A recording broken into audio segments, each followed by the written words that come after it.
Hey YouTube, it's Tommy back with another video. I have a lot of updates to show you around the garden. And here's my garden buddy, Bear. Say hi, Bear. Say hi. Okay? He's a happy dog. So first off, as Bear is going to show you, we got the milkweeds. We actually planted some more behind the garage to give habitat for the butterflies. We also put down some untreated wood chips here to improve the soil, and so weeds don't come up as much.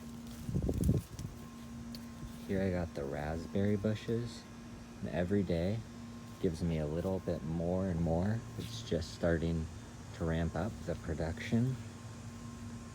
And next year I'm going to get T-posts and wire to hold them up. But as you can see, lots of berries coming out everywhere. And I'm excited to get a lot of more of these. I got about, I'd say around 20 to 25 today.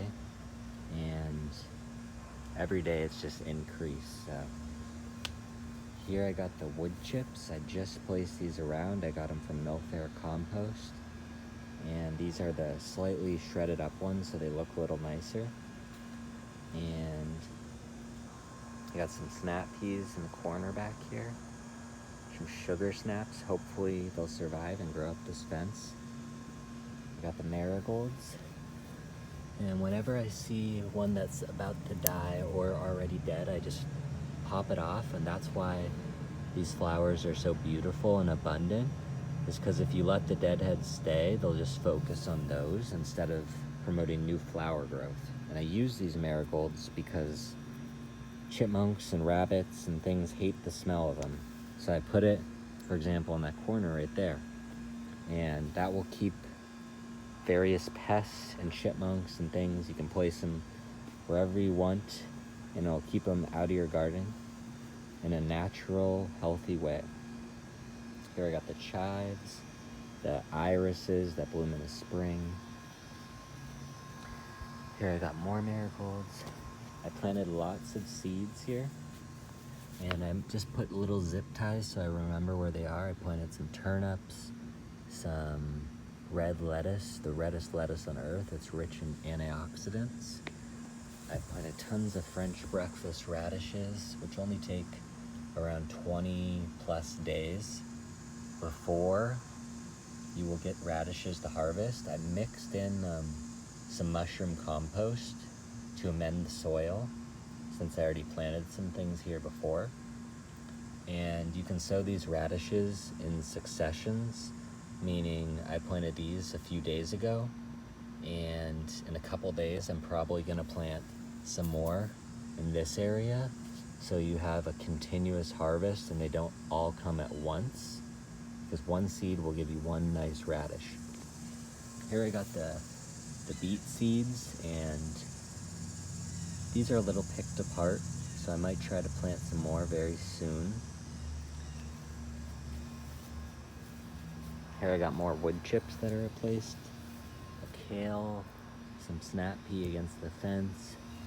I got the cherry tomatoes, and they have given me so many. They've been very abundant. And I took out the cucumbers because their time had come. Here I got tons of jalapenos, and I just gave them mushroom compost. I like to put straw around the base of my vegetables because they like that more than wood chips. And yeah, I've been harvesting a lot of jalapenos. Got the asparagus right there. It'll take a couple years, but then I'll have it for a very long time, up to 20 years. Here I got some more snap peas. It seems like a critters have come and bit some of the leaves off. So I might do some row covers or some protection next time. But luckily I planted lots of them, so hopefully some of them can grow. Here I got some red Russian kale. Here's my cauliflower. Hopefully that will be very nice. It's a purple of Sicily. There's some bell peppers, King of the North, that I started pretty late, but it looks like I might actually get a pretty nice harvest from this one. And I started these in peat pellets, and next time I'm gonna take off the full cloth covering, because you see how they're grown kind of sideways, as in a storm might have taken them out. Also, they'll probably benefit from some trellising. There's the dahlia. There's a berry.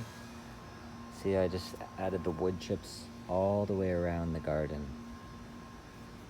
I got some grasses that are gonna grow nice and great next year. And I cut down my bee balm because it had powdery mildew, but hopefully it'll come back next year. Here we got the arborvitaes, growing bigger every year. They love the wood chips as well. It breaks down for them, adds nutrients to the soil. It's good for the earthworms, and they're growing nice and big.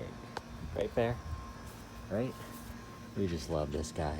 He's always so happy, always smiling, always greeting whoever he sees. He's a real spreader of light and love. Even though he pees on a lot of the things in the garden sometimes, he's learning, and he's a big help, so we're happy to have him around. Right, Bear? You're a good boy. Good boy. Here I got a calendula. Finally got one of these to grow. It's a medicinal flower. It can be used for skincare, I heard, and some other things, but I'm just letting it grow because it's beautiful. Here I got the tomatoes. Just constant tomatoes this year.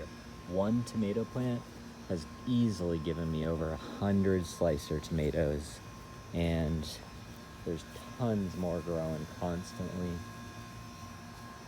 and it's just amazing. So another thing I learned is just sending mental thoughts to the plants, because it's living just like we are, and it responds to love, and it reciprocates your care. Here I planted some more carrots still to come up, another cauliflower. Here I got these purple flowers from my neighbor. They're absolutely beautiful. And earlier, there's tons of monarchs, probably 3 or 4 monarchs just coming so close to me. And they love these purple flowers, and the milkweeds in the back of the garage. And that's a nice thing about planting some milkweeds, is you can help the monarch population, which has been in decline due to pesticides and habitat loss. But by planting some milkweeds, as seen in the back of the garage over there, you can help these beautiful, beautiful butterflies survive.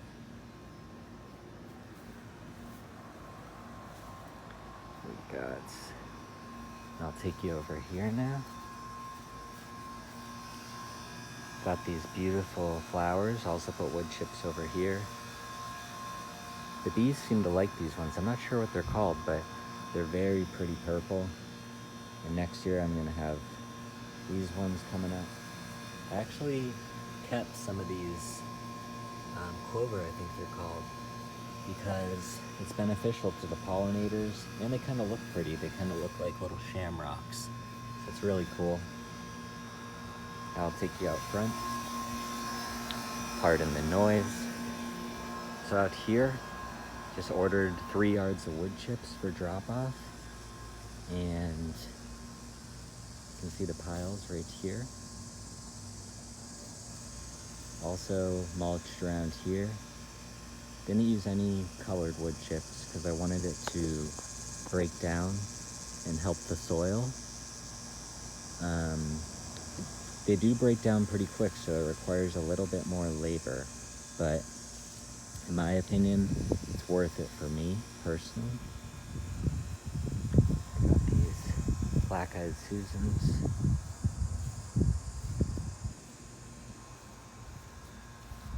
And I want to mulch around this ginkgo tree out here because the mulch will help the moisture. I heard it can help trees grow up to twice as fast. And I just love trees. They give nice shade, nice habitat for animals, and they're just really pretty to have around. See, I got this nice view of these trees out here. And that's about it. That's it for this time. And I hope you guys enjoyed. I hope you learned something. And actually, one last thing. I am planning on laying down some cardboard, just like I did for these wood chips. Cardboard to kill the grass.